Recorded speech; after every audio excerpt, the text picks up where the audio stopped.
বিয়ের দিন ঠিক হওয়া থেকে নানা রকম বাধা বিপত্তি আসছিল।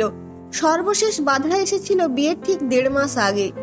হঠাৎই মা ঘরের মেঝেতে স্লিপ কেটে পড়ে হাঁটু মুচকে গিয়েছিল। যদিও আমরা ভেবেছিলাম হাঁটুটা বোধহয় ভেঙেই গেছে। শেষ পর্যন্ত এক্সরে করে দেখা গেল ভাঙেনি, তবে যথেষ্ট চোট লেগেছে। প্রায় 1 মাস ধরে রেস্ট আর ফিজিওথেরাপি করে এখন মা ঠিক আছেন, তবে মাঝে মধ্যে হাঁটুতে ব্যথা অনুভব করেন। শেষ পর্যন্ত অনেক টানাপোড়েনের মধ্য দিয়ে বিয়েটা আমার হয়ে গেল। আজ আমাদের ফুলশয্যা, মধ্যরাত্রি অতিক্রান্ত, নিমন্ত্রিত অতিথিরা সব চলে গেছেন। আমি সিদ্ধার্থ। ঘরে ঢুকে দরজা বন্ধ করে তাকিয়ে দেখি নূতন বউ শিবানী ফুল দিয়ে সাজানো খাটের এক কোণে বসে এক মনে তার মোবাইলের দিকে তাকিয়ে আছে। শিবানী এতটাই অন্যমনস্ক ছিল, আমার ঘরে আসা এবং দরজা বন্ধ করাটাও সে টের পায়নি। একটু কাছে গিয়ে দেখলাম মোবাইল স্ক্রিনে ওর সাথে একটা ছেলের ছবি, আর সেই ছবিটার দিকে সে এক দৃষ্টে তাকিয়ে আছে, আর ওর চোখ দিয়ে সমানে জল পড়ছে। হঠাৎ ঘাড় ঘুরিয়ে আমাকে দেখে শিবানী কিছুটা অপ্রস্তুত হয়ে গিয়ে নিজের চোখের জল মুছে মোবাইলটা বালিশের নিচে রাখলো। সম্পূর্ণ বিষয়টা আমার কাছে জলের মতো পরিষ্কার হয়ে গেল। আমি কোনো রকম ভনিতা না করে সরাসরি জিজ্ঞেস করলাম, কে ছেলেটি? আমার প্রশ্ন শুনে শিবানী কিছু সময় চুপ করে থেকে উত্তর দিল, ওর নাম সুব্রত, আমরা একে অপরকে ভালোবাসি। আমার সেই রকমই মনে হয়েছিল, তবু যেন একটা ঝটকা খেলাম। সারা শরীর কাঁপতে লাগলো। হঠাৎ মনে হলো গলাটা একদম শুকিয়ে গেছে। টেবিলে রাখা বোতলটা নিয়ে ঢকঢক করে খানিকটা জল খেয়ে ঘরের মধ্যে 2-1 বার পায়চারি করে শিবানীকে বললাম, এই কথাগুলো আপনি আমাদের বিয়ের আগে কেন বলেননি? আমি আপনাকে বিয়ের আগে সামনাসামনি অনেকবার জিজ্ঞেস করেছিলাম, তখন আপনি সত্যটা বলতে পারতেন। তা না করে আপনি সেটা গোপন করে গিয়েছিলেন। আপনি জানেন, প্রতিটা মানুষের এই বিশেষ দিনটা নিয়ে অনেক স্বপ্ন থাকে। আপনি এরকমটা কেন করলেন আমার সাথে? আপনি আমাকে সামনাসামনি বলতে না পারলে ফোন করে বলতে পারতেন। যেভাবেই হোক আমি নিজের সম্পর্কটা ভেঙে দিতাম, তাতে অন্তত আমার স্বপ্নটা ভেঙে চুরমার হয়ে যেত না। এটা আপনি ঠিক কাজ করেননি। শিবানী উত্তরে বলল, আমি অনেকবার বাবা মাকে বলেছি সুব্রতর কথা, ওরা আমার কোনো কথা শোনেননি। ওদের কথায় আমি বাধ্য হয়ে বিয়েতে মত দিয়েছি।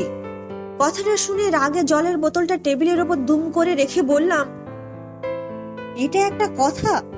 আপনি বিয়েতে মত দিয়েছেন আর আপনি ফুলশয্যার রাতে প্রেমিকের ছবির দিকে তাকিয়ে বসে আছেন। আমার যে এখন কি করা উচিত সেটাই বুঝতে পারছি না। মনে হচ্ছে দরজাটা খুলে কোথাও বেরিয়ে যাই। একটু দম নিয়ে বললাম, একবার ভেবে দেখেছেন, নিজের বাবা মায়ের কথা রাখতে গিয়ে তাদের উপর রাগ দেখাতে গিয়ে একসাথে 3-3টে জীবনকে নষ্ট করে দিতে যাচ্ছিলেন? আমার কথা ছেড়েই দিন, আপনি সারা জীবন এই মিথ্যে সম্পর্কটাকে বয়ে নিয়ে যেতে যেতে জীবন্ত লাশ হয়ে যেতেন।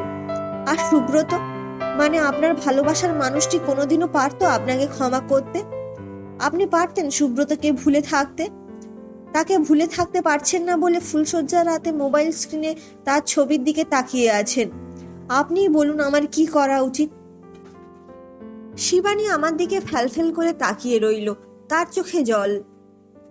মেজাজটাকে ঠান্ডা করে বললাম, দেখুন শিবানী, মনে একজন আর পাশে একজনকে নিয়ে আর যাই হোক জীবনে সুখী হওয়া যায় না।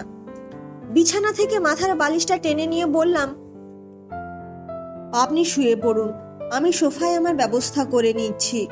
শুধু একটা অনুরোধ, বিয়ের প্রথম দেখাশোনার দিন থেকে যে অভিনয়টা শুরু করেছেন সেটা দয়া করে আরো কিছুদিন করে চলুন। ভয় নেই, ততদিন আপনার উপর কোনো রকম স্বামীর অধিকার আমি দেখাতে যাব না। কথা দিচ্ছি, যত তাড়াতাড়ি পারি আপনাকে এই মিথ্যে সম্পর্ক থেকে মুক্তি দিয়ে দেব। আশা করব সেই কটা দিন আপনি আমায় সময় দেবেন। একটু দম নিয়ে আবার বললাম, আমার মাকে দয়া করে কিছু জানাবেন না। মা জানতে পারলে খুব কষ্ট পাবেন, কারণ মা আপনাকে প্রথম দিন দেখার পরই পছন্দ করেছিলেন, আর আমি সেই পছন্দটাকে প্রাধান্য দিয়েছিলাম। পরদিন সকাল থেকে শুরু হলো বিয়ে করা বউয়ের সাথে অভিনয় করা। 2 দিন যেতে না যেতেই বুঝতে পারলাম এই অভিনয় করাটা কতটা কঠিন, তাও আবার শিবানীর মতো অভিনেত্রীর পাশে। তার অভিনয় ছিল ন্যাচারাল এবং প্রাণবন্ত। সেই তুলনায় আমি মাঝে মধ্যে অভিনয় ভুলে স্বামীর ক্যারেক্টারের মধ্যে ঢুকে পড়ে কষ্ট পেতাম। সে যখন স্নান করে এসে আয়নার সামনে দাঁড়িয়ে চুল আঁচড়ায়, তখন মনে হয় পিছন থেকে জড়িয়ে ধরে তার খোলা পিঠের ওপর আমার মুখটা রাখি।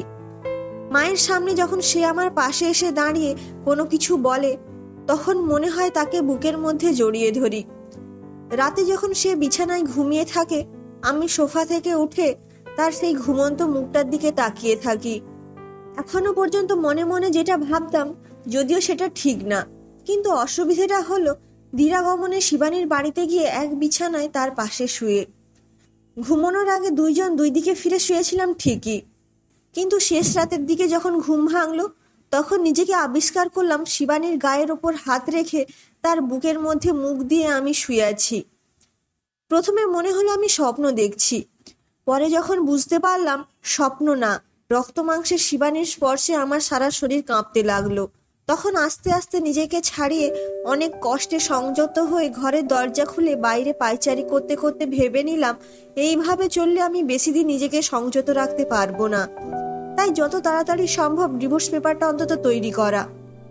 প্রায় 17 দিনের মাথায় মা দিদির বাড়ি যাওয়াতে একটা সুযোগ সামনে এসে গেল।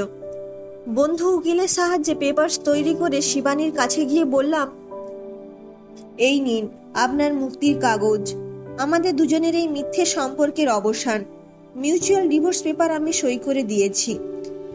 আর এই আপনার আগামীকালকে ট্রেনের টিকিট মালদা যাওয়ার। আমার সাথে আপনার দিদি জামাইবাবুর কথা হয়ে গেছে। আপনার দিদি কাল দুপুর 1টার সময় আপনার জন্য শিয়ালদা স্টেশনে অপেক্ষা করবে। আপনাকে কাল ওনার হাতে তুলে দিয়ে আমার ছুটি। কাল একটু তাড়াতাড়ি উঠে রেডি হয়ে নেবেন। আপনাকে পৌঁছে দিয়ে সেকেন্ড হাফে একবার অফিস যাব। এখন তাড়াতাড়ি ব্যাগপত্র গুছিয়ে রাতের খাওয়া খেয়ে শুয়ে পড়ুন। শিবানী কাগজটা হাতে নিয়ে একবারও সেটা না দেখে আমার মুখের দিকে কিছু সময় তাকিয়ে পরে বলল, এত তাড়া আমাকে এই বাড়ি থেকে বার করার জন্য? বললাম, আপনিই তো চেয়েছিলেন। সে সামান্য হেসে মাথাটা নিচু করে হাতের কাগজ আর টিকিটের দিকে তাকিয়ে বলল, মিউচুয়াল ডিভোর্স পেপার, ট্রেনের টিকিট, দিদিকে ফোন, সবটা সেরে রেখেছেন? মাথাটা তুলে আমার দিকে সরাসরি তাকিয়ে বলল, মাকে কি বলবেন? দেখলাম তার চোখের কোণায় জল। আমতা আমতা করে বললাম, কি করব বলুন? আপনার কাছাকাছি থাকলে আমি যে আর নিজেকে ধরে রাখতে পারবো না। তাই ভালো লাগা আর ভালোবাসা না বাড়ানোই ভালো। আপনি চলে যাওয়ার পর প্রথম কয়েকদিন হয়তো একটু অসুবিধে হবে, কিন্তু আপনি আরো কিছুদিন থেকে গেলে সবচেয়ে কষ্ট পাবেন আমার মা। মা দিন দিন আমাদের এই মিথ্যে সম্পর্কটা আঁকড়ে ধরে আপনাকে নিজের মেয়ের মতো ভালোবেসে একটা মিথ্যের সাথে জড়িয়ে পড়বে। যতদিন যাবে মার কষ্টটা আরো বেশি হবে। শিবানী আমার দিকে তাকিয়ে বলল, আপনার হবে না? আমি কিছু না বলে শিবানীর দিকে পিছন ফিরে ঘুরে দাঁড়ালাম। সে আমার সামনে এসে বলল, আপনি এত ভালো কেন? কেন আপনি জোর করতে জানেন না? দিরাগমনে গিয়ে ঘুমের ঘুরে আমাকে জড়িয়ে ধরে আমার বুকের মধ্যে মাথাটা রেখে যখন অঘরে ঘুমোচ্ছিলেন, তখন একবারও আপনাকে সরিয়ে দিতে মন চায়নি। বরং আমি চেয়েছিলাম আপনি অভিনয় ভুলে সত্যি সত্যি স্বামীর ভূমিকায় অবতরণ করুন। কিন্তু আপনার ঘুম ভাঙতেই বুঝলাম আপনি মানুষটাই অন্যরকম। বললাম, কি যে বলেন আপনি? আসলে আমি সেই ছোটবেলা থেকে কারোর ইচ্ছের বিরুদ্ধে কখনো জোর করিনি। সেই জন্য বলতে পারেন আমার তাড়াটাই বেশি। তাছাড়া মা বাড়িতে থাকলে কিভাবে কি করতাম নিজেই জানি না। মার এই দিদির বাড়ি যাওয়ার সুযোগটা আমি কিছুতেই হাতছাড়া করতে চাই না। মা ফিরলে পরে সবটা তাকে বুঝিয়ে সুঝিয়ে বলবো। জানি মার কষ্ট হবে, কিন্তু সত্যিটা তো মানতেই হবে। পরদিন সকালে শিবানী মাকে ফোন করে জানালো, মা আমি দুদিনের জন্য বাবা মায়ের কাছে যাচ্ছি, তুমি ভালো থেকো, সময় করে ওষুধ খেয়ে নেবে, আর তোমার ব্যথার তেলটা যেমন করে বলেছিলাম ঠিক সেভাবে ব্যবহার করো, দেখবে ব্যথা অনেক কমে যাবে, রাখছি। আমি বললাম, যাওয়ার সময়ও মাকে মিথ্যে বললেন? শিবানীর চোখটা ছলছল করে উঠল। সে বলল, কি করব বলুন, আমি একটা মিথ্যে দিয়ে সম্পর্কটা শুরু করেছিলাম, আর আজ মিথ্যে দিয়েই সম্পর্কটা শেষ করলাম। শিবানীকে নিয়ে বেলা 11:45-টার মধ্যে শিয়ালদা স্টেশনে পৌঁছে ওর দিদির জন্য অপেক্ষা করছি।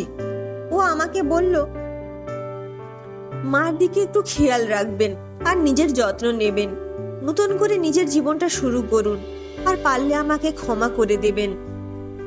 একটু হেসে বললাম, এই 17 দিনে আপনার উপর একটা ভালো লাগা জন্মে গিয়েছিল, কেমন যেন আপনি একটা অভ্যেসে দাঁড়িয়ে গিয়েছিলেন। আস্তে আস্তে আবার একা থাকার অভ্যেসটা করতে হবে। যাই হোক, আপনিও ভালো থাকবেন, নিজের ভালোবাসার মানুষের সাথে জীবনটা শুরু করুন, আর পারলে গত কয়েকটা দিন একটা দুঃস্বপ্ন ভেবে ভুলে যাবেন। আমাদের কথার মাঝে শিবানীর দিদি উপস্থিত হওয়ার পর ট্রেনের খবর হলো। বললাম, চলুন দিদি, আপনাদের ট্রেনে তুলে দিই। দিদি শিবানীর দিকে তাকিয়ে বলল, একবার তুই ভুল করেছিস, আবার কিন্তু ভুল করতে যাচ্ছিস। শিবানী সে কথার কোনো উত্তর দিল না। দিদি ব্যাগ নিয়ে ট্রেনে উঠে গেছে। শিবানী নিচে দরজার সামনে দাঁড়িয়ে আমার দিকে তাকিয়েছিল। মনে হলো ঠোঁট দুটো তার থরথর করে কাঁপছে, চোখ থেকে জল গড়িয়ে পড়ছে। সেটা আড়াল করার জন্য আমার দিকে পিছন ফিরে ট্রেনে উঠতে গিয়ে আবার ঘুরে আমার দিকে কিছু সময় তাকিয়ে রইল। কিছু একটা হয়তো আমাকে বলতে চাইছিল, বা হয়তো আমার ভুল ছিল। ট্রেনটা চলতে শুরু করলো। শিবানী তখনও আমার দিকে তাকিয়ে আছে। আমি চেঁচিয়ে বললাম, শিবানী, আপনার ট্রেন ছেড়ে দিয়েছে, আপনি উঠে পড়ুন। শিবানী সেদিকে খেয়াল নেই, সে আমার দিকে এগিয়ে আসতে লাগলো।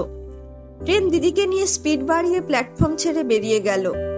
আমি শিবানীকে বললাম, আপনি ট্রেনটা ছেড়ে দিলেন? শিবানী সে কথার উত্তর না দিয়ে আমাকে জড়িয়ে ধরে বলতে লাগলো, আমি তোমাকে ছেড়ে কোথাও যাব না। যে মানুষটা নীরবে আমার ভালোবাসার মানুষের কাছে ফেরত দেওয়ার জন্য এত কিছু করতে পারে, সে না জানি নিজে কতটা ভালোবাসতে পারে। বলে জল ভরা চোখে আমার দিকে তাকিয়ে সে বলল, তোমাকে আমি অনেক কষ্ট দিয়েছি, আর কষ্ট দিতে চাই না। অনেক অনেক ভালোবাসবো তোমায়। আজ আর অফিস যাওয়ার দরকার নেই, চলো আমরা বাড়িতে যাই। তুমি মাকে ফোন করে বলে দাও আমি আমার বাবা মায়ের কাছে যাচ্ছি না। বাড়িতে যাওয়ার পথে কিছু ফুল কিনে নিতে পারো। আজ আমাদের ফুলসজ্জাটা হলে কেমন হয়? ফাঁকা প্ল্যাটফর্মে দাঁড়িয়ে আমি শিবানীর চোখের জল মুছে দিয়ে দু হাতের তালুতে মুখটা ধরে সেই মুখটার দিকে তাকিয়ে হাসতে হাসতে ঘাড় নাড়তে লাগলাম। পকেটে শিবানী দিদির করা ফোনটা বেজেই চলেছে।